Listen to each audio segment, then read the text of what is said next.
এই মুহূর্তে বক্তব্য করছে আমরা আমাদের যে কেন্দ্রীয় কর্মসূচি গণমিছিল আমরা একটু পরে শুরু করবো।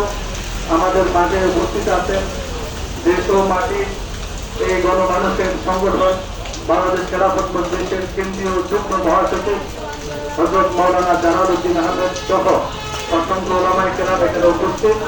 সংগ্রামী তৌহিদি জনতা, আপনারা জানেন 15টি বছর এই সরকার, বিগত সরকার, পতিত সরকার, এই ষড়যন্ত্রের সরকার, এই চাষের সরকার, শেখ হাসিনার সরকার আমাদের বাক স্বাধীনতাকে ক্ষুণ্ণ করেছে, আমাদের চলার স্বাধীনতাকে ক্ষুণ্ণ করেছে।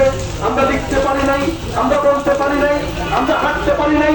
রাতের অন্ধকারে, দিনের সূর্যের আলোতে, দুপুর বেলায়, খাবার টেবিলে, ইফতারের মুহূর্তে যখন তখন এই দেশের জনমানুষের হাজার ওলামায়ে কেরাম হৃদয় স্পন্দনদেরকে তুলে নিয়ে নির্মম নির্যাতন করে কারাগারের গহীন অন্ধকারে নিক্ষেপ করেছিল এবং অসংখ্য ওলামায়ে কেরামকে আমাদের সাক্ষাৎ করে আমাদেরকে হত্যা করা হয়েছিল।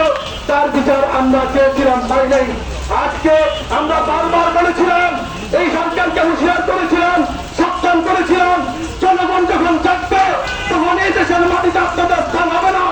আপনারা শুনেন নাই, গত 5ই আগস্ট ছাত্র জনতার অভ্যুত্থানে আপনাদেরকে দেশ থেকে বিতাড়িত করা হয়েছে। অতীতে আর কখনো এই বাংলার মাটিতে আপনাদেরকে স্থান দেওয়া